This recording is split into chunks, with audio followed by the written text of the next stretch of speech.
오늘 본문, 오늘 보니까 오늘 15절까지 오늘 좀 본문이 좀 짧은데 한 절반 정도가 7명 뽑는 얘기고, 그 다음에 그 7절 이후, 8절 이후로 보면은 그 사람들 중에 한 사람이 어떤 일을 했는가, 이제 그거 관련해서 우리가 좀 생각해 봤으면 좋겠습니다. 그때 제자가 더 많아졌다, 이렇게 얘기하고 있습니다. 5장에 이어서 아마 어느 정도 시간이 흘렀는데 제자가 더 많아졌다는 거예요. 왜냐하면 그 42절에 있는 것처럼 저들은 날마다 성전에 있든지 집에 있든지 예수는 그리스도라 가르치기와 전도하기를 그치지 아니하니라 그랬어요. 날마다 전도하기 때문에 계속 늘어날 수밖에 없었습니다. 이것은 정상입니다. 천국 백성이 늘어나는 것은 원래 하나님이 기뻐하시는 일이었고 또 예수님의 명령이었습니다. 그러니까 이들이 그 명령에 순종해서 늘 전도를 하니까 이렇게 사람이 점점 늘어나게 되었다. 제대로 된 교회가 구원받는 자의 수가 늘어나는 것은 당연한 것입니다. 왜냐하면 이 복음이야말로 죄의 사슬을 끊을 수 있기 때문에 어둠에 있던 자가 자신의 어떤 능력으로 나올 수 없지만 복음을 들음으로 말미암아 복음의 능력으로, 복음은 칼이거든요. 그래서 그게 끊기니까 그건 나올 수밖에 없는 거예요. 그래서 원래 시간이 지나면 점점 성도가 많을 수밖에 없는 것이고, 역사상에 보면 그래서 결국 AD 3세기경으로 가면 그 온 세계가 다 복음화될 수밖에 없었어요. 그때는 거의 다 예수 믿었고, 그때부터 살 타락이 있어서 중세에 이제 1000년이 흘러가는 것이죠. 그러니까 사실은 이 복음은 계속해서 늘어나게 되어 있는 것입니다. 계속해서 이 복음을 통하여 많은 영혼이 거듭나게 되어 있는 거예요. 우리가 자꾸 이렇게 하면 되게 돼 있어요. 원래 자꾸 뭐든지 하면 되고 또 설득하고 늘어나고. 지금 우리 한국교회는, 그런데 어째서 한국교회는 1년에 20만 명이 줄어듭니까? 여러 가지 이유를 얘기할 수 있어요. 제일 제가 볼 때는 이걸 갖고 자꾸 요즘 뭐 시대가 바뀌었고 뭐 사람들이 우호적이지 않고, 언제 한번 제대로 복음에 대해서 우호적일 수가 있습니까? 이 어둠에 있는 자들이. 성경이 명확해요. 한국교회가 이렇게 20만 명씩 줄어드는 이유는 오직 한 가지. 저는 딱 한 가지, 너무 눈에 보이는데 전도하지 않기 때문에 그래요. 제가 이 노예도 참석해보고 뭐 어디 가서 얘기하고 세미나 같은 데 봐도 뭐 다른 이유를 자꾸 얘기해요. 뭐 교회가 뭘 봉사를 적어서 그렇다, 뭐 우리끼리 뭐가 있어서. 그것도 조금의 이유는 될지 모르지만 근본적으로 이처럼 날마다 전도하는 사람들이 없는데 어떻게 늘어날 수가 있습니까? 일단 총을 쏴야 뭐 맞든지 안 맞든지 하지. 애당초 총도 안 쏘고 저 사람들 강하다, 저 사람들은 잘 피할 것 같다, 뭐 자꾸 그런 식으로 하면 되겠습니다. 해도 요즘은 이 총을 쏘는 건 효과적이지 않다, 뭐 이런 식으로. 그리고 같이 또 서로 인정하는 분위기, 너무나 독선적이지 않느냐, 이런 시대적 분위기가 있어서 그런지 모르지만은 너무나 전하지 않아요. 한국교회 교인들이 워낙 전하지 않으니까 20만 명 주는 것이고 18만 명이 매일 1년에 18명이 지옥을 가는 것입니다. 그러니까 38만 명, 한 40만 명 잡을 때 우리 5만 교회가 1년에 8명만 거듭나게 해도 이런 문제 해결될 수 있는데, 뭐 최소한도 멈추지는 않을 거예요. 줄어들지는 않을 거란 말이죠. 근데 현재 줄어들고 있어요. 여러분, 이러한 현실을 알고 있는 여러분들이야말로 여러분은 전도하는 사람이 돼야 돼요. 올 한 해 우리가 계획을 세울 때 여러분 나름대로 나는 몇 명을 해보겠다, 아마 이렇게 우리 송구영신 때 나름대로 계획을 세운지 모르겠고, 안 세운 분이 있다면 세우세요. 우리가 어떻게 주께서 모든 족속 제자 삼으라 그랬는데 내가 어떻게 가만히 있을 수 있습니까? 그리고 우리가 성도로 우리가 부름받을 수 있겠습니까? 주의 명령에 순종하는 사람이 돼야지. 이 전도는 왜 사람들이 안 한다고 그랬습니까? 면역이라 안 한다고 그랬죠. 그 중요한 걸 너무나 잘 알고 있기 때문에 전도 얘기만 나오면 그럼 해야지 뭐. 해야지라고 생각 안 하는 사람은 또 어디 있습니까? 근데도 왜 안 하는지, 그 안 하는 시스템, 내 안에서 그 말씀을 들어도 안 할 수 있도록 내 이 신앙 체계가 그렇게 되었다는 사실을 슬퍼하셔야 됩니다. 전도 분명히 하나님, 너무나 머리로는 이게 막 정신분열이 오는 거예요. 이게 머리로는 분명히 전도해야 되는 거 알고 있잖아요. 근데도 2007년을 딱 보면 나를 통해서 거듭난 사람이 거의 없어. 이런 현실을 보면서도 이렇게 별로 이렇게 무감각한, 무덤덤한 그러한 어쩌다 내 신앙이 그것밖에 안 되게 됐죠. 초대교회와는 너무 다른데도 불구하고 다름에 대한 아무런 그런 안타까움이 없는, 이게 이제 이게 영적인 문제라 그래요. 세상 문제는 이렇게 안 돼 있어요. 근데 이상히 영적 문제는 이상히 덮으면 덮어. 저는 우리 성도님들은 그래서 이제 깨어있는 영성, 성경이 얘기하는 이제 근신이에요. 근신. 우리가 근신하지 않아도, 세상 사는 건 근신하지 않아도 살 수 있습니다. 그러나 영적인 면은 근신하지 않으면 이건 그냥 넘어가요. 묻히는 겁니다. 다행히 초대교회는 밝게 빛났어요. 그리고 초대교인들은 그렇게 했단 말이죠. 말씀 그대로 순종하니까 불과 300년 AD 3세기에 가서 전 세계에 복음이 들어가는 거예요. 지금도 마찬가지예요. 이대로만 한다면, 서양교회가 이렇게만 한다면, 영국이 그렇고 미국이 만약 이렇게만 계속 할 수만 있었다면, 우리는 빠른 시간 내에 복음이 들어갔죠. 근데 이제 멈춰버렸고, 우리나라도 막 나가다가 우리가 있는 이 시대에 불과 한 10년 전 그때부터는 멈추고 줄기 시작한 이 시점에 우리가 와 있습니다. 계속 우리가 줄어드는 걸 허용할지 아니면 그것을 분하게 생각해서 뛸지는 여러분의 결정이에요. 우리 교회의 결정입니다. 왜 이단은 열심히 지금 늘어나서 이렇게 급속이 팽창하고 있습니까? 이단은. 어제 한 가지 있었다? 그들은 열심히 문을 두드리고 전도하고 있거든요.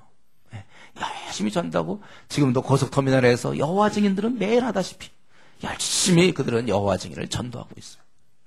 우리 일주일에 한 번 나가는 거, 그들은 매일 나간다니까. 그 일주일에 한 번도 그나마 성도들이 그래도 우리 교회는 그나마 열심히 전도하는 교회죠. 많은 교회는 정말 한 달 내내 가도 전도 한 번도 안 하는 사람 많이 있습니다. 우리 중에도 그런 사람이 있을까봐 깨어 있어야 될까, 여러분. 그 사람이 나일까봐 두려워해야 돼요. 그 사람이 바로 납니다, 목사님. 목사님 설교할 때 밤낮 저염혀이 설교합니다. 제가 이런 얘기 참 많이 듣는데, 누구를 지금 염두에 두고 하는 거 하나도 없어요. 그러니까 어떻게 다 염두에 둡니까? 그러나 우리가 그런 현상에 대해서 얘기하는 거예요. 그렇게 하지 말자. 그렇게 살지 말자. 한번 우리 주님을 섬기기로 했으면 좀 한번 잘 섬겨보자. 이제 그 얘기죠. 그래서 올해 이제 시작되는데, 여러분, 올해는 내가 정말 내가 어떻게든지 이 복음을 내가 증거하는 사람이 돼야 되겠다. 그러니까 제자가 많아질 수밖에 없어요. 자꾸 많아지니까. 자꾸 하는데. 그러나 이제 사람이 많아지다 보면 이 문제 많은 사람들이 자꾸 늘다 보면 결국 또 문제가 발생하고, 그에 따라서 원망이 있는 거예요. 원망. 그 내용은 무엇입니까? 여기 보니까 헬라파 유대인들이 자기의 과부들이 매일 구제에 빠짐으로 히브리파 사람을 원망하니. 그 당시에 이제 유대인들은 흩어져 많이 살았어요. 워낙 나라가 제대로 안 돼 있고. 그래서 그 당시 팔레스타인에서 태어난 사람들, 그 이제 히브리파 유대인이고, 그리고 이제 그리스 로마 쪽으로 이렇게 흩어져서 거기서 태어난 사람들, 거기서 있던 사람들, 이런 사람들이 헬라파 유대인들이에요. 근데 유대인이었지만 좀 달라. 근데 언어도 그들은 주로 헬라어를 사용했고, 원래 히브리 사람들은 아람어를 사용했고, 언어도 좀 다르고. 그러나 이들은 이제 같은 유대인이니까 함께 모였는데, 가만 보니까 이런 문제가 생기게 된 것입니다. 그래서 원망하는 단계까지 갔어요. 문제가 생기고 더 발전하면 이제 원망까지 가는 것이죠. 그래서 이제 이 문제를 이제 어떻게 해결하는가, 그건데, 결국 우리가 생각할 것은요, 사람이 모이는 곳에는 문제가 생기기 마련이고, 또 원망도 생긴다는 거예요. 우리는 분명히 깨달아야 돼. 아무리 그 성령 충만한 공동체를 할지라도, 지금 초대교회는 굉장히 성령 충만하지 않았습니까? 그런 공동체라 하더라도 저절로 이런 행정적인 처리 문제라든가 대인관계 문제가 저절로 되는 건 아니에요. 인간끼리는 문제가 늘 있기 마련입니다. 그러므로 이것이 바로 천국이 아니죠. 여기가 신락원이고, 그래서 지상의 어떤 교회, 심지어 이런 초대교회 같이 아주 성령 충만한 교회임에도 불구하고 이런 문제가 생기는 걸 볼 때 지상에 있는 그 어떤 교회도 반드시 문제는 있기 마련입니다. 여러분 이거 믿으세요? 그래도 교회는 그런 건 좀 없는 걸로 혹시 알고 있지 않습니까? 우리 교회는 특별히 처음 믿는 사람이 우리 교회는 많아요. 아마 이 중에 절반이 좀 가까이 그렇게 될지 모르겠는데, 혹시 그런 생각이나 교회는 완전하다. 목사님부터 완전하고, 조장도 완전하고, 완전. 그거는 이제 아직 몰라서 그러는 거예요. 어느 교회나 문제는 있기 마련입니다. 지상의 공동체는, 지상의 교회는 다 문제가 있기 마련이에요. 그것 때문에 실망하지 마십시오, 여러분.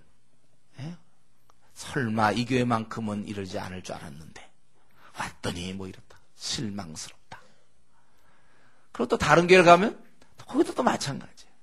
인간이 어떻게 보세요. 자기도 불완전하잖아요. 우리 중에 완전한 사람이 어디 있습니까? 다 불완전한 사람들이 모여있는 더 많은 사람이 모여있는데 어떻게 그 안에 문제가 없겠습니까? 별의별 사람이 다 있기 마련이에요. 그렇기 때문에 여러분들 이 교회에 대해서 실망하거나 낙심하지 마세요. 교회 모습 때문에. 소위 말하는 집사가 저럴 수가 있는가? 아니 목사가 저럴 수가 있는가? 있다 그거예요. 있어요. 다 완전하지. 저도 마찬가지. 다 완전하지 않아요. 그렇기 때문에 여러분 사람에게 실망하고 교회를 떠나는 일이 없도록 하세요. 그러려면 이 지상에서는 교회 생활을 못합니다. 사람에게 실망해서 교회를 떠나면 안 돼요. 어떤 아무개 집사나 혹은 조장 때문에 떠난다거나 목사를 때문에 떠나거나 그건 굉장히 어리석은 것입니다. 우리가 교회를 떠나려면 딱 한 가지 이유 있어야 돼요. 교리가 이상해요. 교주가처럼 아주 이상한 교리를 얘기한다. 그땐 빨리 도망가셔야죠. 그것은.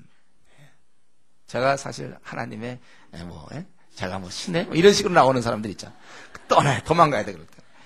아니면 이제 한 가지는 떠날지 말지 그거 이제 그때 가서 좀 더 깊이 의논해야 되는데 이제 교역자의 비리가 있을 때 설교를 들어도 은혜가 안 되거든. 돈 다 떼어먹고 뭐 성적으로 문제 있고 막 그런 분이 만약 교역자일 땐 그때는 이제 그때도 좀 떠날지 말지를 약간 묵상한 다음에 떠나는 게 좋아요. 워낙 인간들 한심하니까. 그러니까 우리가 그거 외에는 뭐 아무개가 뭐 성격이 강하다든가 뭐 그 사람이 무슨 나를 무시한다든가 무슨 뭐 목사가 책망을 많이 한다든가 아니면 뭐 설교가 길다든가 뭐 이런 거로 여러분 떠나서는 안 돼요. 그런 걸 떠나면 됩니까? 그 운명이에요, 그거는. 그거 어떻게 합니까, 그거? 그런 거. 공부를 많이 시키고 뭐 우리 전도를 그거는 여러분 제가 생각해 성경에서 어긋나는 거 있을 땐 떠나세요. 성경에서 어긋나는 게 있으면 떠나지만 성경대로 할 때는 우리가 그걸 그대로 잘 해나고 자기가 오히려 고쳐져야죠. 자기에게 맞추면 안 되고 성경에 맞춰야 돼요. 이게 신앙의 기본입니다. 다행히도 여기서 이 싸움, 이 원망이 뭐예요? 그래서 구제 문제 갖고 그러는 거 아닙니까? 이러니까 감사한 거죠. 비록 문제가 생겨도 그래도 구제를 더 어떻게 더 효율적으로 할 수 있는가 이런 걸로 생기니까 감사한 겁니다. 자, 근데 우리는 이제 이런 문제가 생기는 것, 다시 말씀드려요. 이건 정상이라고 했어요. 어쩔 수 없어 인간이 있는 것은 항상 문제는 계속해서 있는데 이제 이것을 어떻게 해결하느냐에 따라서 그것이 하나님이 기뻐하는 공동체인지 아닌지. 애당초 문제가 없기 때문에 하나님이 기뻐하는 공동체는 아니에요. 문제는 있는데 그 문제를 어떻게 해결할 수 있느냐 그것이죠. 어떻게 해결하는 것이죠.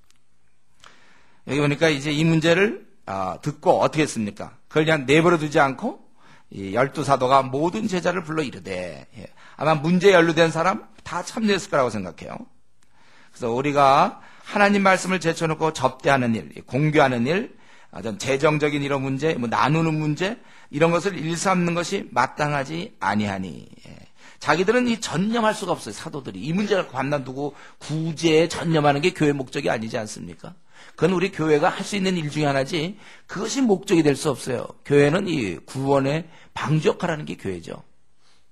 지상에 우리 삶을 조금 더 편안하게 해주는 게 교회는 아니에요. 예수님 사역도 마찬가지고.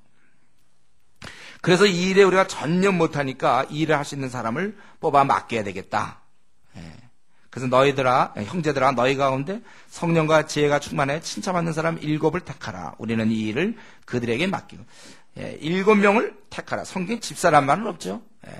7명을 택하라. 근데 우리가 이제 생각할 때 이 기능이 결국 집사의 기능일 것이다. 이렇게 얘기하죠.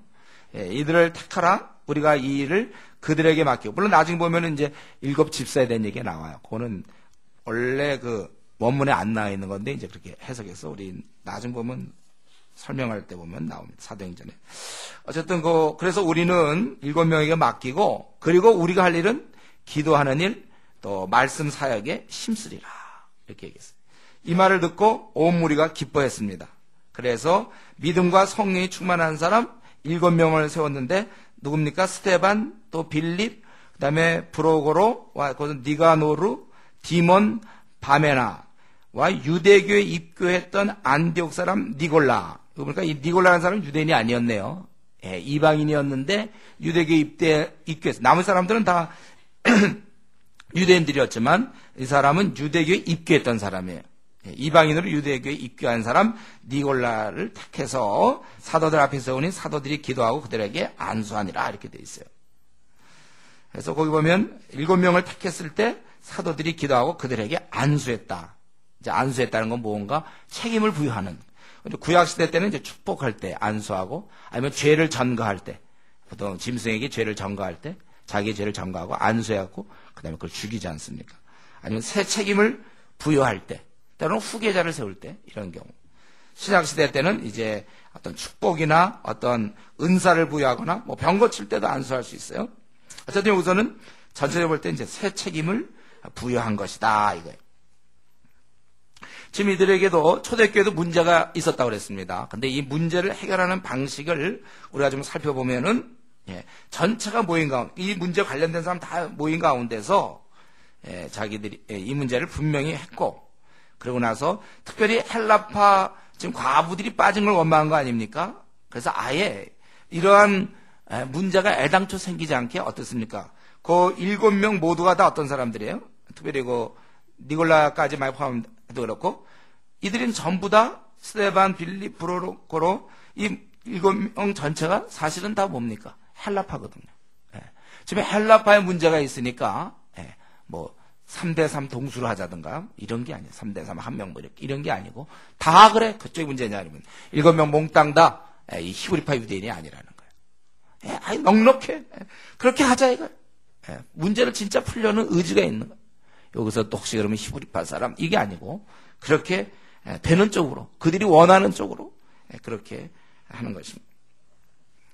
그리고 여기서 보면 사도들은 마음은 그거 아니에요. 사도들도 잘하고 싶을 거예요, 이런 걸. 접대하고 뭐 이런 여러 행정을 잘하고 싶었지만, 실제로는 그게 안 되는 거예요. 그러니까 자기가 할 수 있는 일 중심으로 해서 업무 분장, 교회에서 이런 업무 분장이 여기서 이루어지는 것입니다. 그런데 저는 이제 이 말씀 보면서 한 가지,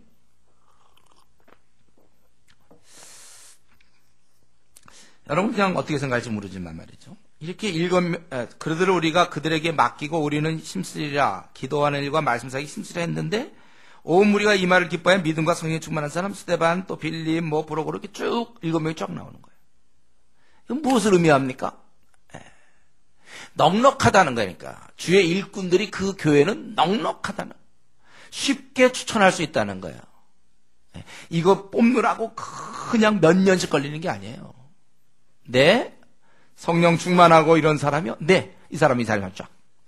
여기서 보면 그래서 이들로 1년간 뽑느라고 시간 걸렸다, 이게 없어요. 그만큼 이들은 이 하부 구조가 튼튼했다는 거예요. 여러분 전쟁을 하더라도 말이죠. 막 여기서 이제 3,000명 군사, 저쪽도 3,000명 군사 싸우는데, 이쪽은 3,000명 군사가 아주 다들 훈련이 잘 된 군사고, 그러니까 저쪽은 다 되고, 이쪽은 장군만 혼자 그냥 잘 돼 있어요. 싸움 잘 장군은. 저쪽 장군과 싸워서 지지 않을 만큼 굉장히 뛰어난 장군이. 나머지 2,999명은 다 하나같이 나가서 칼 한 번 제못 쓰고 다 쓰러지는 사람들이. 전쟁 되겠습니까? 다 이 사람, 예를 들면 이 나머지 2,999명 다 장수 같아. 그러면 그건 어떤 군대랑 싸워도 이길 수 있는 거예요. 저는 우리 한국교회에 지금 이 인원 줄어드는 것만 문제가 아닙니다. 그러면 인원 줄어들지 않는 그 교회는 과연 건강하며, 그 교회 성도 한 사람 한 사람 보았을 때 무장되어 있고 세상과 싸워 이길 만큼, 그리고 말씀에 철저히 헌신할 수 있는 사람들인가. 이게 중요하다니까. 이거 아니면요, 시간 가면 다 떨어지는 거예요. 다 지는 거예요. 세상은 계속 잡아당기고 있어요, 우리를. 세상에서 계속 유혹과 시험이 우리를 계속해서 잡아당기고 있습니다. 준비 안 돼 있는 성도들은 넘어지게 돼 있어요. 이제 조금이라도 어려움이 오면은 넘어지고, 아니면 오히려 너무 잘 풀리니까 교만하고 배가 부르니까 또 넘어지고. 악한 마귀는 때로는 어떠한 이런 고난과 어려움을 통해서 사람을 쓰러뜨리기도 하고, 근데 그 방법이 잘 안 되기 때문에 잘 살게 해서 뭐 별로 어려움이 없으므로 그러하여금 이렇게 평안한 가운데서 타락시키고. 그거 아닙니까? 그래서 어떤 사람 고난 당하면 하나님 계십니까? 자기 원하던 시험이 안 되고, 무슨 직장이 잘 안 되고, 결혼이 안 되고, 뭐 이러면 또 하나님에 대해서 원망하는 사람이 있고, 또 어떤 경우에는 그래서 낙심해서 그런 경우가 있고, 또 어떤 때는 너무 편하니까 뭐 굳이 그렇게 돈도 잘 벌어요. 좀 가만 보니까 돈도 내가 잘 벌고 모든 게 다 잘 풀려나. 굳이 기도 제목 기도할 것도 별로 없어. 그러니까 나태해진단 말이죠. 오히려 제가 보기엔 후자가 더 사람들을 더 쓰러뜨려요. 차라리 그가 막 암 같은 걸린다든가 하면 살려주십시오 매달릴 텐데 너무 건강해. 검사해봐도 다 최정상. 돈도 꺽꺽 받아. 회사에서 쫓겨날 것 같지도 않아. 승진까지 해요, 막. 모든 게 다 잘 풀려. 기도 생활 안 해요. 할 무슨 동력이 생깁니까? 그래서 우리에게 이런 나름대로 어려움이 있는 것도 축복이에요. 재정적인 어려움이든지 어떤 시험을 앞에 놓고 있든지, 때로는 결혼 문제든지, 아니면 직장 때문에 고생한, 아니면 상관이 아주 그냥 직장도 다 좋았는데 상관을 못 만나고야 그래야 속상해서 와서 기도할 거 아닙니까? 집안에 문제가 있든지. 그래서 여러분 우리가 이런 거 다 그래서 범사에 우리가 감사할 수 있는 거예요. 문제가 있어야죠. 다 좋으면 어떡합니까? 어쨌든 제가 좀 얘기하고 싶은 것은요. 그래서 한 사람 한 사람을 들여다봤을 때 그들이 아주 강건하게 서 있어야 돼요. 하나님 앞에. 그래야 사탄이 아무리 공격해도 이길 수 있는 거예요. 그런 사람이 전진할 때 많은 노획물을 얻을 수 있단 말이에요. 정말 한 사람이 두 사람, 세 사람, 네 사람을 이길 수 있어야 된다는 거예요. 그러니까 이 공동체에는 영적 장군들이 많았어요. 저들은 벌써 성령과 지혜가 충만해요. 이런 사람들이 많이 있었기 때문에 세상이 이 교회 공동체에 지게 돼 있는 거예요. 지금 우리 한국교회는 순서가 바뀌었습니다. 이런 문비들은 안 되고 자꾸 불신자와 친하고 그들의 문화를 이해하고 밥을 퍼주고 또 그들과 같이 지내며 교회 공간을 문화 공간으로 만들어서 지역 주민과 친해봐야 그래서 성도들 와서 만나보니 거룩이 없는데요. 성령 충만이 없는데 똑같이 돈을 좋아하고 세속적이고 허영을 좋아하고 출세를 원하고 그에게 거룩함이 하나도 안 드러나는데 오히려 들어왔다가 그 다음에 내보내면요 이제 면역만 생겨서 그 다음에는 아무 해도 안 와요. 물론 교회를 이용할 수는 있겠죠. 교회 무슨 시설이라든가 이런 거. 교회가 그거 하게 생겼습니까? 우리가 이런 거 아무리 평가가 좋아야 그러한 평가로 좋으면 안 되고 여기 있는 것처럼 성령과 지혜가 충만해 칭찬받는 사람이 돼야 된단 말이에요. 여러분 직장 가서도 마찬가지예요. 직장 가서도 우리가 칭찬받는 건 우리가 이렇게 물론 밥도 사줄 수 있고 이런 거 할 수 있어요. 그리고 우리가 친절할 수 있지만 그러나 우리의 삶에서 칭찬을 받아요. 삶 자체가 달라야 돼요, 여러분. 그럴 때 이제 불신자들이 오는 거예요. 관심을 갖기 시작해요. 그가 갖고 있는 그 평안에 대해서 궁금한 거예요. 그 기쁨에 대해서, 그 감사의 힘. 그리고 그 정도면 포기할 것 같은데도 막 밀고 나가는 힘. 이게 우리에게 진짜예요, 여러분. 이게 우리에게 진짜죠. 이걸 아무리 해봐도 안 돼. 그렇기 때문에 우리는 사실은 직장 생활에서 내 주위의 사람들이 예수님을 잘 믿지 않는다면은 그것은 나에게 문제가 있는 겁니다. 내가 지금 별로 매력이 없는 거예요. 외모 말고 어떤 이 내모, 안의 모양 그렇죠. 이 내모에 매력이 없는 거예요. 저렇게 사는 거나 내가 사는 거나 차이점을 발견할 수 있어야죠. 똑같이 욕심 부리고 똑같이 욕심 부리고 돈을 사랑하고 욕심 부리고 명예를 좋아하고 잘난 척하고 또 때로는 교만하고 아랫사람 대할 때 아주 욱박지르기도 대하고 다른 게 하나도 있어야죠. 그런데 이때 그 초대교회는 이런 사람이 많았다는 그 교회는 7명 뽑으라 그랬더니 뽑으라 하니까 그냥 여기 있습니다. 바로 내가 보기에 한 70명 뽑아라도 그냥 쫙 나갔을 것 같아요. 그러한 공동체가 됐대요. 우리 공동체 한 사람 한 사람이 다 이렇게 될 수 있어야 되는 것입니다. 어쨌든 이때 우리가 생각할 것은 일꾼의 자격으로 삼았던 것이 성령과 지혜가 충만하여 칭찬 받는 자였다는 것입니다. 우리가 알기로 이미 초대교회 사람들은 성령 충만한 사람입니다. 예. 성령 충만한 사람. 예. 그럼에도 불구하고 더욱 성령 충만한 사람이 있다는 거예요. 제가 성령 충만은 폐활량과 마찬가지라고 그랬어요. 그래서 우리가 초신자 때 성령 충만과 점점 갈수록 성령 충만이 다른 거예요. 우리 모두는 다 성령을 받았습니다. 또다시 성령을 주시옵소서는 안 돼요. 성령 충만을 우리가 기도해야 돼요. 우리 곧 5장 32절에 그랬죠? 우리는 이 일에 증인이요 하나님이 자기에게 순종하는 사람들에게 주신 성령도 그러하니라. 우리가 죄의 용서를 구하고 하나님께 우리 자신을 이렇게 나아갈 때 성령이 당연히 주시는 것입니다. 그래서 성령 충만해야 돼. 우리는 성령 충만해야 되고 그리고 또한 지혜로워야 됩니다. 여러분 우리가 성령 충만하고 그래서 우리가 거룩하고 주님께 정말 죄를 짓지 않냐고 깨끗한 삶을 산다고 그가 신앙이 좋다고 해서 이 지혜로운가? 그건 아니에요. 굉장히 거룩하고 깨끗하고 주님만 섬기면 세상의 유혹으로부터 벗어나 있고 아주 그래도 그는 참 멍청할 수가 있어요. 지혜로운 문제는 또 다른 문제라는 것입니다. 우리 주님도 그랬잖아요. 비둘기처럼 순결하고 뱀처럼 지혜로워라. 신앙생활 열심히 해도 지혜 없는 경우가 너무 많이 있습니다. 그렇기 때문에 우리가 항상 구할 것은 두 가지. 성령 충만과 지혜를 구해야 돼. 이 지혜라는 건 분별력이죠. 하나님의 선악, 하나님이 기뻐하고 기뻐하지 않는 걸 구분할 수 있는 사람. 그런 사람은 앞날을 잘 갈 수 있어요. 이게 보이니까 어느 게 선이고 악인지 이게. 분별력, 어떤 일 처리의 절차, 사람과의 관계, 이러한 면에 있어서 그래 우리 선한 데 지혜로우라고 그랬잖아요. 악한 데는 미련하고 세상에 이렇게 사는 방식에 대해서는 혹시 우리가 미련할 수 있어도 선한 데 지혜로워야 돼.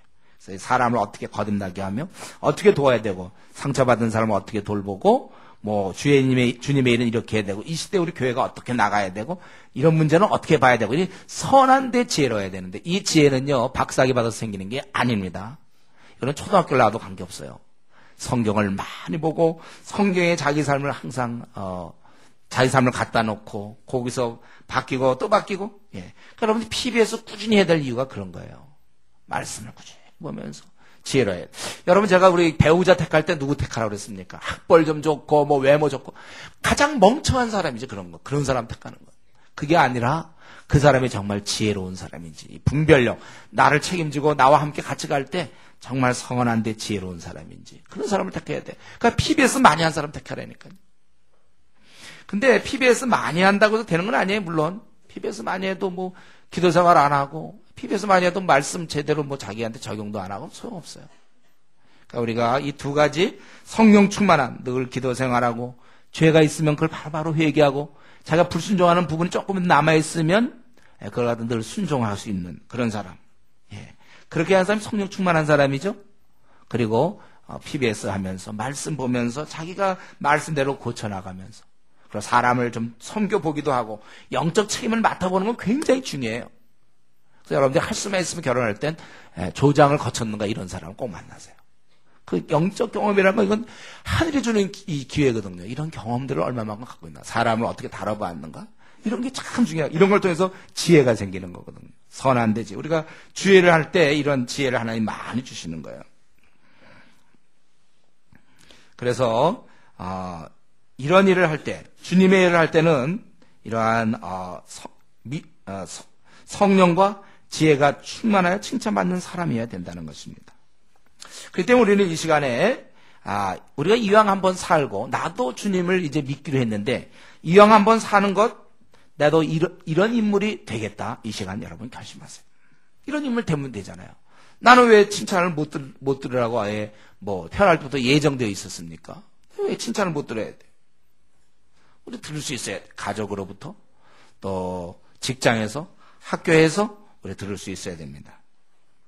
그래서 하나님께 사용돼야 돼. 이들이 이때 충만했기 때문에 이때쯤 초대교회 그 영광스러운 이 7명의 그 사람으로 뽑히게 된 거예요. 사용되는 거예요. 쓰임받는 인물이 드디어 스데반이 나타난 거 빌려. 그 전까지는 물론 스데반 나름대로 일을 했겠지만 이제는 공식적인 직책을 맡아서 스데반 예, 우리가 뭐 집사라고 불러도 좋겠어요. 스데반 집사, 빌립, 또 브로고로, 이 사람 누군지 모르지 않는다. 브로고로 이런 사람이 나온 거예요. 그 전까지 브로고로가 초대교회에 있었는지 우리가 알 게 뭡니까? 그러나 영광스럽게 브로고로 집사가 된 거죠. 브로고로. 예. 니가노르 이런 사람이 된 거예요. 예, 디몬도 있고 바메나도 있어야죠. 이름을 한 번씩 불러줘야지 또 너무 섭섭해. 디몬이라는 디몬 집사의 신앙을 우리가 본받아야 되는 거예요. 디몬, 또 바메나 이런 사람들. 하나님께 쓰임받는 인물이 영광스러운 인물 아닙니까? 예, 이런 인물이 우리가 돼야 되는 거 우리의 목표 아닙니까, 여러분? 한 번 사는데, 예, 그냥 뭐 이렇게 살다가 생을 마치는 것도 뭐 삶의 방법은 돼요. 그것도 한 가지. 그런 의미는 없죠. 우리가 하나님께 쓰임받는 사람이 돼야 됩니다. 하나님께 쓰임받는다는 사실이 얼마나 기뻐요. 예. 친구 가운데서 왕따 당하면 굉장히 그렇죠. 친구 사이에서도 내가 왕따 당한다. 굉장히 기분 나쁠 텐데. 예. 사람들 사이에서도 그런데. 하나님 앞에서 내가 하나도 쓰임도 안 받았네. 기껏 태어났는데. 이렇게 살다가 나는 좀 쓰임도 못 받고 그냥 보통 가는 것처럼 늙어 죽는 거예요. 병들어 늙어 죽어. 쓰임받는 인물이 되는, 그런 여러분, 그런 좀 비전이 있습니까? 자꾸, 예를 들면 뭐 조장이라든가, 뭐 집사라든가, 뭐 목회자가 된다든가, 뭐, 아이고, 고생하고, 뭐 힘들고, 이런 생각만 합니까, 여러분? 성경에는 직분을 사모하는 건 영광스러운 거라고 그랬어요. 오히려 사모하라고 그랬습니다, 우리 보고. 얼마나 좋은 겁니까? 하나님 나라에 하면 일꾼 되어보는 게 얼마나 좋아요. 아, 이 땅에서 변호사, 국회의원, 뭐 예를 들면 장관 같은 거 이런 거 되는 것도 사람들이 굉장히, 아주 굉장히 자부심을 갖거든요. 요즘 이제 공무원 되는 건가요? 이런 것도 자부심을 갖는데, 그 하나님 나라, 대한민국 조그만 나라 말고, 하나님 나라에 내가 직분자가 된다는 거, 이게 얼마나 영광스럽습니까? 저는 그러면서 좋아요. 저는 목사, 영광스러워요. 예, 좋죠. 예. 여러분, 키가 아주 뭐 키가 크고, 외모가 좋고, 뭐 아주 정말 잘생겼고, 막 이런 사람은 예, 그렇게 하면 그건 타고나야죠. 그건 만들어집니까, 그게? 그런 사람 타고난 사람, 그건 탤런트 되는 거예요. 예, 그런 사람은 탤런트 되고, 그러나 인물이 되는 사람, 이제 인격이 되고 이렇게 준비된 사람은, 그거는 이제 하나님 나라의 일꾼이 되는 겁니다. 내가 비록 키는 뭐, 또 외모는, 또 나의 육체적 조건은 별로 좋지 않아도, 그래서 나 탤런트 안 된다, 이거예요. 예, 탤런트 안 되는 것에 대해서 뭐 분한 거 없어요. 그러나 하나님 나라의 일꾼은요, 저거는 아까 탤런트는 외모로 되는 거죠. 이건 타고나야 되는 거지만 하나님 나라의 일꾼은 만들어지는 거거든요. 본인이 게으르지 않고 기도 생활하고 말씀에서 자꾸 자기를 바꾸고 자기 죄를 회개하고 예, 또 주의 일을 성실히 하고 이러다 보면 하나님 나라의 일꾼이 되는 거예요. 우리 그 뭐 연사마다 막 그 사람 뭐 얼굴이 뭐 뼈뼈하게 생기고 뭐 하나 목도리에 들고 나오면 그러면 그건 그렇게 태어난 걸 어떻게 해요? 제가 암만 해도 그게 되겠습니까? 그건 할 수 없어. 그런 건 태어나. 그러나 그 사람이 주님의 일꾼이 될 수 있습니까? 만들어지는 거. 우리는 비록 연사마 같이 그렇게 안 돼도 괜찮아. 그건 부끄러운 게 아니에요. 못생기면 어때요? 하나님의 나라 일꾼. 여러분 생각할 때 바울이면 잘생겼으라고 생각해요. 바울. 그분 나중에 보면 그 교회 역사가들이 보면 그는 머리도 별로 없고, 그런 키도 좀 작고, 매부리 코에 막 이렇게, 그 사실인지 모르지만 그렇게 묘사하고 있지 않습니까? 이런 부록으로 이런 사람이 잘생겼을 거라고 생각합니까? 사용되는 인물. 지금 중요한 건 이 질문입니다, 지금. 나는 뭐냐, 이거 나는. 사용될 만큼 일꾼으로, 이건 만들어지는 거예요. 자기가 준비하면 되는 거예요. 우리가 일꾼 못 되는 것을 억울하게 생각하는 사람이 되십시오. 일 안 하는 걸 내가 좋아하지 말고. 그래서 내가 이렇게 일을 안 하기 때문에 주말도 마음껏 놀고 나는 뭐도 놀 수 있고 놀 수는 있어요. 근데 이 땅에 태어나서 놀기 위해서 태어났습니까? 오히려 보람있게 벌써 몇 년의 세월이 흘러가고 있어요. 새해 들어와서 내가 어떻게든지 일꾼으로 살아야 되겠다. 좀 그런 결심을 해야 돼요. 모두가 일꾼으로 살 것을 결심하세요. 목사님, 저 이제 예수 믿은 지 1년밖에 안 됐는데 1년이면 크게 굉장히 긴 시간이에요, 여러분요. 그럼 일꾼 돼야죠. 일꾼 1년 됐으면요. 우리가 이러한 인물들을 생각할 때 우리가 그렇게 좀 살아야 되겠구나. 좀 그런 마음이 좀 이렇게 좀 새해에는 좀 들었으면 좋겠어요. 우리가 항상 새해가 되면 좀 새롭게 좀 하는 건데 이런 제가 설교를 해도 하나도 그런 마음이 안 드는 사람이 있습니까? 좀 제발 좀 부탁은 새해 목표 좀 그런 마음 좀 드는 거 우선 들기라도 좀 하면 좋겠어. 예. 하나도 안 부러워, 이런 게. 뭐, 브로고라든가 스데반 빌리바도. 뭐 그렇구나. 예. 좀 부러워야 돼. 아, 이렇게 영광스러운 그 나라의 일꾼이 된다는 사실. 얼마나 좋을까. 내가 지금 가능성을 나는 도저히 안 될 것 같아. 그럼 막 좀 분해하고, 어떻게든 돼야지, 내가. 그 나라의 일꾼이 한번 돼보는 거야. 그 나라. 썩지 않는 나라, 영광스러운 나라. 그 나라에 한번 혁혁한 공로를 남기는, 이왕이면 장군이 돼야죠. 한번. 주의 나라의 장군. 제가 늘 생각하자, 저는 늘 그런 의식으로 지금까지 살아왔다니까. 그래서 어쩌면서 자아상이 건전한지 몰라요. 밤낮 그런 생각하니까. 전 늘 전쟁을 생각해, 제 머릿속에. 그럼 우리 한국을 생각해. 나 이 한국에 태어난 걸 감사하다고 생각했어. 한국에 지금 우리 하나님 나라의 군대, 교회를 중심으로 한 군대들, 이 주전 부대가 패하고 있거든요. 매년 20만 명씩 잃어가고 있고. 아주 그러고 그 구성원들이 아주 힘이 없을 때, 제가 늘 생각하는 건 뭐라고 했습니까? 여러분, 들었죠? 새해니까 또 한번 새로운 마음, 올해 처음 듣는 거잖아요. 뭡니까? 네, 제가 이 새로운 군대를 만들겠다고 그랬잖아요. 아주 강한 자들, 신선, 힘 있는 자들. 이들이 가가지고, 이 주력 부대 때가 되면 합류해가지고, 그 싸움을 이기는. 난 그걸 생각해요. 저부터도 한번 그냥, 하여튼 선봉에서 해야지. 전쟁 중에 선봉에서 하지. 맨 뒤에, 영화 같은 거 볼 때, 전쟁 영화 볼 때 꼭 그런 거 보세요. 이 선봉에서 싸워서 승리한 그 영광스러울지 맨 뒤에 따라가다가 있잖아요. 뒤에 가서 그냥 따라다니다가 전쟁 나서 어떻게 하다 날라오는 화살 맞고 죽는 사람들. 그거 난 너무 그거 아주 재미가 없어. 선봉에서 소리가 딱. 예. 이런 말씀을 들을 때, 그렇다. 참, 이렇게 한 번 내가 사용되면 좋겠다. 이전에 형편없던 베드로도 사용됐는데, 나도 한번 그렇게 사용됐으면 좋겠다. 이런 좀, 우리 지난번 베드로 그림자 했지 않았습니까? 베드로 그림자. 얼마나 그랬으면 그의 그림자조차도 사람들에게 이익을 끼치는. 한번 그렇게 살아야 되지 않습니까? 이건 가능성이 있다니까요. 아까 탤런트는 그건 안 되지만, 이건 가능성이 있어요. 이건 가능성이 있는 거예요. 지금 여러분 마음 먹으면 돼요. 오늘 이 순간에, 지금까지 어떻게 살았는지 간에, 내가 한번 주의 나라의 선봉에 서서, 내가 피곤해 지치더라도, 죽도록 한번 충성하겠다. 이런 마음이 막 솟아올랐으면 좋겠어요. 내가 솟아오르겠습니까? 아니면 꽉 누르겠습니까? 네? 네, 솟아오르죠? 네, 솟아올라야 돼. 그러니까 저는 여기까지밖에 설교를 못해요. 솟아오르는 걸 제가 무슨 수로 하겠습니까? 네. 주께서 여러분 마음에 아주 주 일꾼에 대한 그 사모함이 있도록 그렇게 허락해 주시면 좋겠어요. 그리고 좀 더 들어가기 전에 한 가지, 여기, 이러한 원망, 이러한 문제 생기는 것, 이 부딪힘, 이거 자체는 죄가 안 되는 거예요. 근데 이제 해결이 안 되니까, 이런 문제는 발생할 수 있는데, 해결이 안 된 채, 그래서 그 다음 단계, 원망의 단계는 죄라는 거예요, 원망은. 사람은 다 자라온 환경이 다 다르지 않습니까? 생각하는 방식이 다 달라요. 그러다 보니까 부딪힐 수밖에 없고, 갈등할 수밖에 없습니다. 네, 교회 공동체도 마찬가지예요. 부부도 마찬가지예요. 제가 부부가 서로 사랑하지만 사랑한다고 똑같은 건 아니에요. 그래서 결혼하고서도 최소한도 3년간 부딪힌다니까요. 3년간 아니 뭐 그 이후도 계속 부딪히지만 그래도 크게 이때 많이 부딪히게 돼요. 3년 동안 최소한도 3년은 우리가 많은 어려움이 있다고 생각할 수 있겠는데 그러나 부딪히더라도 그거를 풀어야죠. 예. 그래서 보통의 사람들 어떻게 부딪히고 나면 보통 삐치고 조금 더 발전해서 이제 원망하고 예. 그래서 더 발전하면 이제 갈라서는 것이죠. 이 미성숙이에요. 미성숙한 자들은 이제 갈라서게 되는 거예요. 이런 것들은 세상 사람들도 할 수 있습니다. 이런 일들은 세상 사람들도 할 수 있어요. 우리가 해야 될 일은 뭡니까? 성숙한 자들은 이런 게 생길 수 있다니까. 부딪힘은 생기는데 그렇다면 어떻게 문제를 찾고 그 다음에 대화를 하겠는가? 대화를. 그리고 해결하겠는가? 이거죠. 여러분 지금 현재 문제가 있습니까? 아무래도 있겠죠. 조장과 조언 간에 뭐 조장끼리 또 뭐 다 우리는 문제가 늘 있을 거예요. 목회자와 또 문제도 있을 수 있고. 예. 지금 문제가 있습니까? 그렇다면 그 부딪힘 그거 자체에 자꾸 집착하지 말고 좋아 문제가 생겼으니 빨리 그 다음에 해결해야 될 거 아니에요.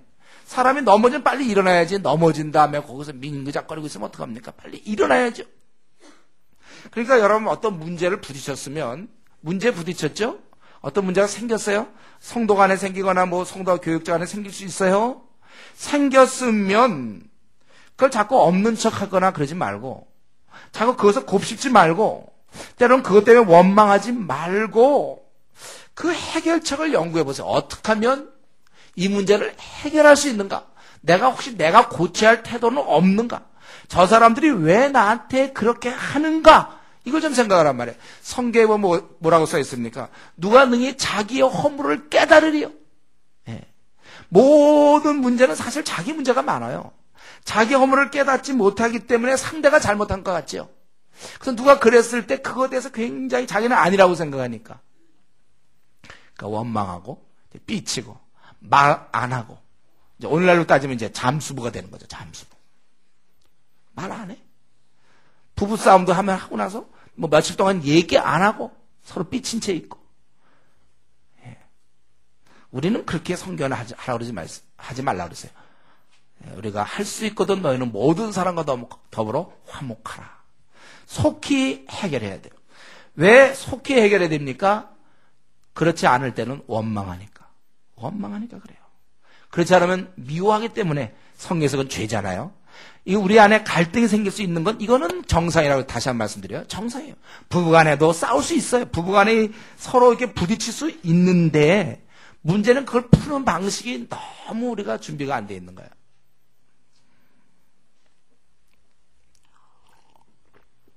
그래서 형제를 원망하는 거예요. 때로 여기서 남편을 원망하고 아내를 원망하는 거예요. 그래서 우리 조장을 원망하고 조언을 원망하는 거예요. 그래서 목사를 원망하고 성도를 원망하는 거예요. 지금 회사를 가든 어디를 다 보면요. 그거 이렇게 보면 문제를 풀 수 있는데도 못 풀어요. 여러분 저는 정말 이거 설교가 아니라 강의문 차라리 좋겠는데 여러분 우리 성도 여러분 좀 부탁이 하나 있는데 이 문제 푸는 면에서 좀 크세요 좀.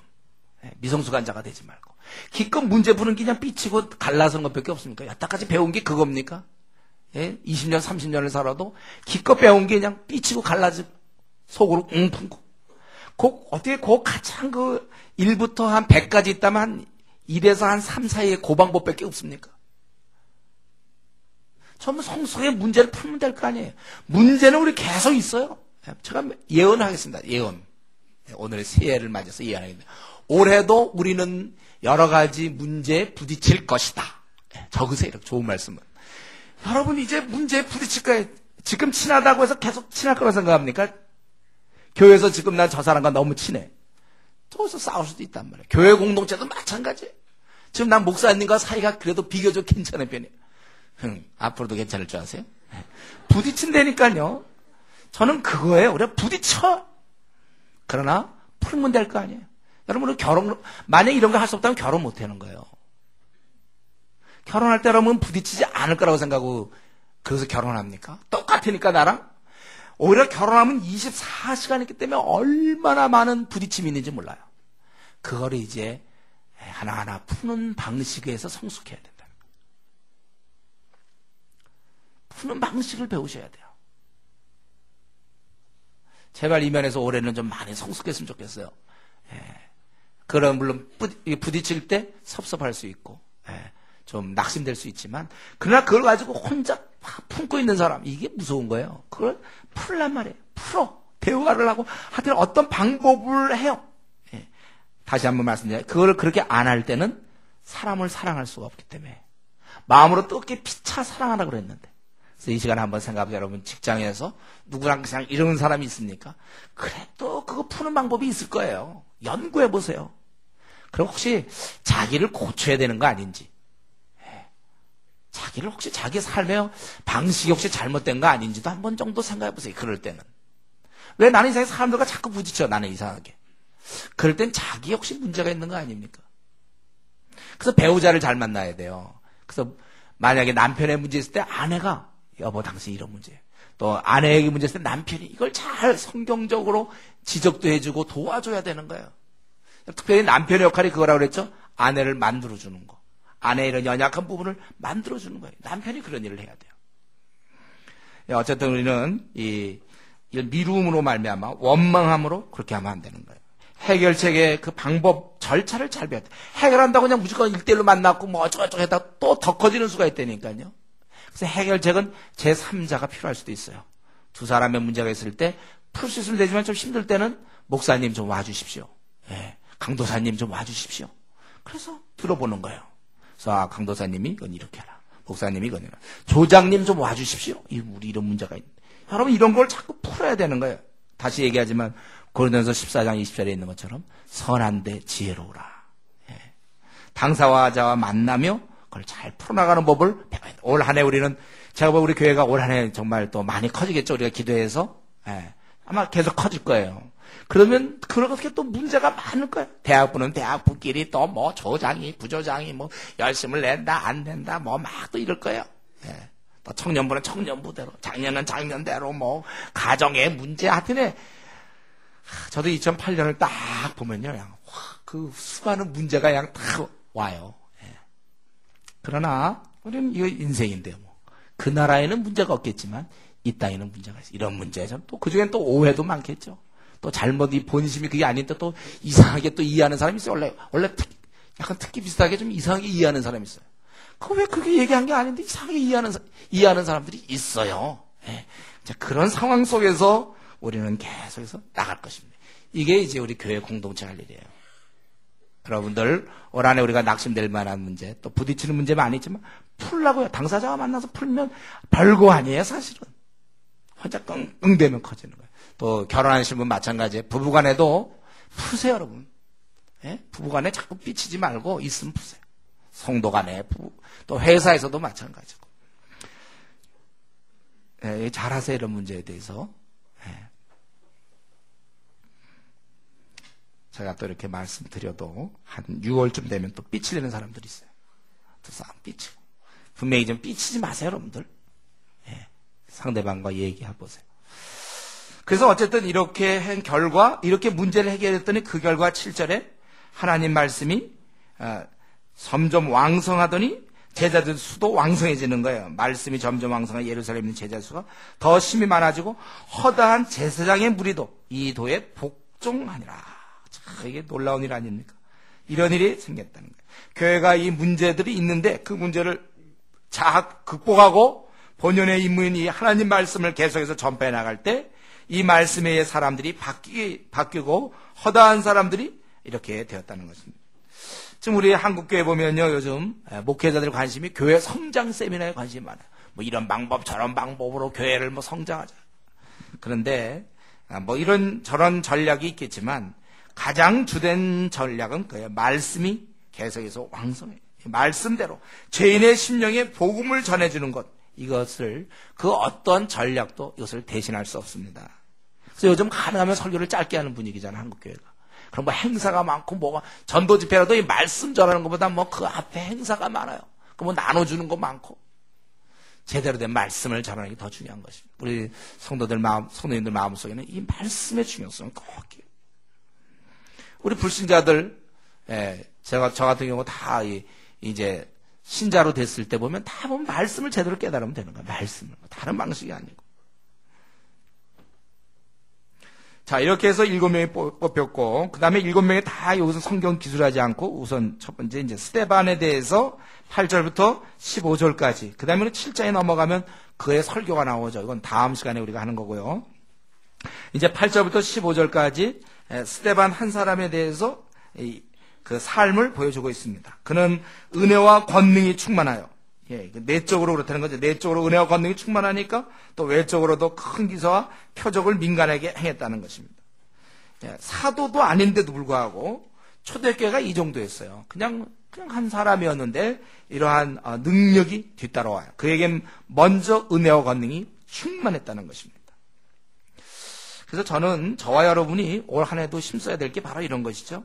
이렇게 계속 경건의 연습을 했을 때 우리의 미래 모습이 이래야 된다는 거예요. 은혜와 권능이 충만한, 그렇게 무장. 스데반은 뭐 태어나면서부터 이런 인격을 가진 건 아니잖아요. 계속 성령 충만하다 보니까 이런 상태에 도달했다는 거예요. 그렇기 때문에 우리 올 한 해 우리가 또 힘써야 될 건 뭐냐면 계속해서 경건의 연습을 해서 우리가 이런 단계 한번 돌입해보자는 거예요. 은혜와 권능이 충만한 단계.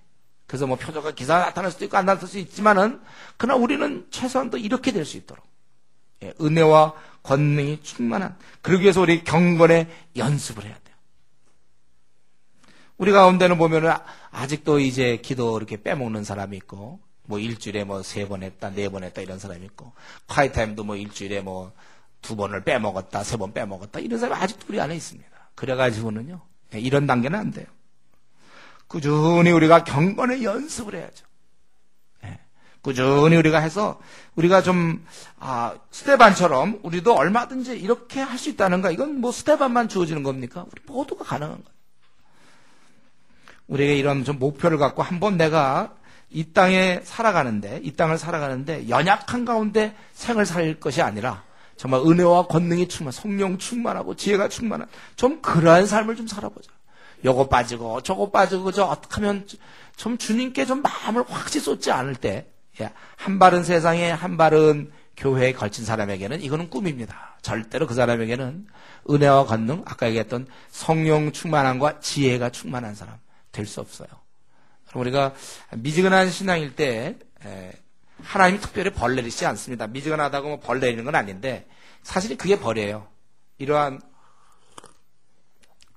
권능과 이러한 은혜와 권능이 충만한 단계, 성령 충만과 지혜가 충만한 단계, 이런 거는 꿈도 못 꾸는 거예요. 평생 그런 단계를 누려보지도 못한 채 생을 마치는 거예요. 제가 보기엔 그게 벌이에요.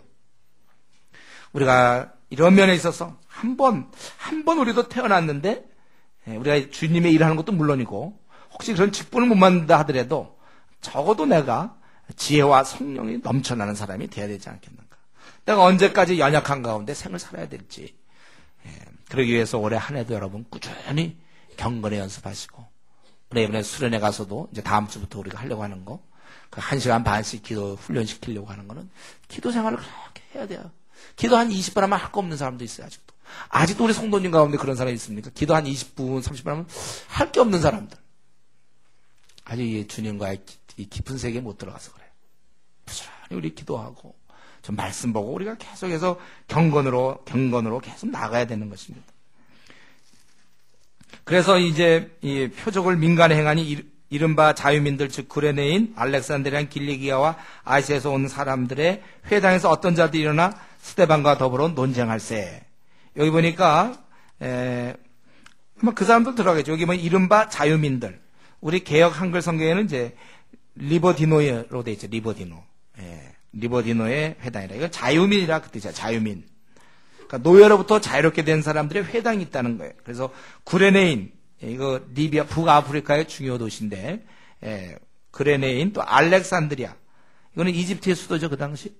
로마 다음에 두 번째로 큰 도시. 또 길리기아, 소아시아의 남쪽에 있는 시리아에 포함된 로마시인데, 거기서 온 사람들의 그 회당에서 어떤 사람과 더불어 논쟁하게 되었다는 거. 아마 그 유대인들이겠죠. 또 그런 사람들. 그런데 논쟁을 했는데 스테반이 지혜와 성령으로 말함을 그들이 능히 당하지 못하여. 그랬더니 논쟁을 하는데 되지가 않는 거예요. 사람들을 매수하여 말하게 하되 이 사람이 모세와 하나님 모독하는 말을 하는 것을 우리가 들었노라 하게 하고 백성과 장로와 서기관들을 충동시켜 와서 잡아가지고 공회에 이르러, 사내들인 공회겠죠. 거짓 증인을 세우니 이르되 이 사람이 이 거룩한 것과 율법을 거스려 말하기를 맞이하냐. 유대인들이 가장 중시하고 있는 그 두 가지가 있다면 바로 그 성전이었어요. 그리고 율법이었습니다. 바로 그 부분을 이제 공격하는 거예요. 그래서 거룩한 것과 즉 성전과 율법을 거스려 말하기를 맞이 아니한다. 이 유대인들은 절대 그것을 받아들일 수 없어요. 성전과 율법에 대한 공격을 절대로 받아들일 수 없다는 거예요. 그래서 그들의 말이 뭐냐면 이 나사렛 예수가 이곳을 헐고 또 모세가 우리에게 전하여 준 규례를 고치겠다 함을 우리가 들었노라 하거늘, 이렇게 뒤집어 씌웠다는 것입니다. 그래서 우리가 알 수 있는 것은 7인 중에 한 사람 스데반, 아마 딴 사람도 그렇게 했는데 그건 모르겠고, 어쨌든 그들은 가서 지혜와 성령으로 말씀을 전했고, 그럴 때 이런 박해를 받았다는 거예요. 그래서 이제 그렇게 거짓 증언을 하면서 그런 상황을 설명하다가 15절, 그래서 공회 중에 앉은 사람들이 다 스데반, 그런 얘기를 들으면 스데반을 주목했는데, 거기 보니까 놀라운 일이 있었죠. 그 얼굴이 천사의 얼굴과 같더라, 이렇게 돼 있어요. 천사 얼굴 같더라. 마치 그 모세가 하나님과 이렇게 오래 대면한 이후에 그 얼굴이 빛나지 않았습니까? 모세 얼굴이 번쩍번쩍 했잖아요. 그래서 막 수건으로 감은 거, 우리 고린도 후서에 나오죠. 수건으로 막 감아요, 자기 얼굴을. 너무 막 빛이 나 사람들이 두려워해. 그러니까 막 얼굴이 번쩍번쩍 막 빛이 나는 거야. 사람들이 막 두려워해. 그와 비슷하게 스데반의 얼굴을 보았는데 천사 얼굴. 분명히 보통 이런 얼굴이 아닐 거예요. 그런 얼굴로 바뀌었다는 거예요. 그 얼굴과 같더라. 지금 이것은 하나님의 역사죠. 세상의 그러한 이론들과 이 거짓말이 난무하는 바로 그 자리, 그 현장에서 참된 것을 보여주는 거예요. 그 얼굴이 천사 얼굴로 화하게 하셨다는 거예요. 하나님께서 지금 스데반과 함께 있음이 드러나는 것입니다. 지금 우리 간단해요. 우리 8절부터 15절까지는 지금 대항하는 사람들이 그를 거짓말해서 그를 갖다가 공회에 이제 세웠는데, 그런데 놀랍게도 스데반의 얼굴은 그 얼굴이 천사 얼굴과 같더라 이것입니다. 하나님께서 그에게 은혜를 주시는 거예요. 그가 어떻게 해서가 된 게 아니고 하나님이 그에게 그 얼굴을 천사 얼굴처럼 맞다는 거예요. 여러분, 우리는 여기서 한 가지 생각할 거예요. 우리가 이 땅을 살아가는 동안 온갖 술수와 거짓됨과 이중적인 것과 그런 위선적인 것, 이 어둠이 몰려올 때 우리는 그 안에서 힘들게 지낼 수 있고 이렇게 막 당할 수 있지만, 그러나 우리는 참되고 진실하여 하나님의 그 순전함이 우리의 얼굴에서도 드러날 수 있어야 된다는 거예요. 바로 그런 거짓된 상태에서 순수함이 드러날 수 있어야 된다는 것입니다. 우리 예수님과 또 많은 제자들과 똑같이 지금 이 스데반도 또 당하고 있어요. 제대로 하나님 말씀을 전하자 그들은 박해를 하기 시작하는 거예요. 이론으로 안 되니까 편법을 사용해서 거짓말로 잡아서 재판을 받게 하는 것입니다. 여러분, 우리가 진리가 분명하면 불명할수록 박해는 더 많아지는 거예요. 우리가 적당히 진리 반 세상 반 타협하면 박해 받을 게 없어요. 그 반반이기 때문에. 그러나 우리가 진리가 분명하니까 세상을 받아들일 수가 없는 것입니다. 때로는 우리가 그리스도인한테도 당할 수 있어요. 믿는 자들한테도. 우리가 너무 진리대로 살기 때문에 교회 다니는 사람 반반, 그런 사람이 우리를 싫어한단 말이죠. 그러나 우리는 이 진리의 길을 가는 거예요. 그 얼굴이 천사의 얼굴 같더라. 여러분, 우리 삶 속에 이게 드러나야 됩니다. 이 말세 어두운 때에 이것이 어떤 모습인지 저는 잘 모르겠어요. 그러나 그 천사의 얼굴 같던 그 어떤 얼굴의 그 인상, 그 어떤 그 모습, 구체적으로 그때부터 갑자기 얼굴 이상한 건 아니겠지만, 그런 어떤 그 순전함, 세상을 압도하는 그 모습, 전체적인 어떤 그러한 인격에서 흘러나오는 그 힘, 이게 우리에게 이 시대를 살아갈 때 필요하다는 거예요. 한 가지만 더 말씀드리고 마치겠는데요.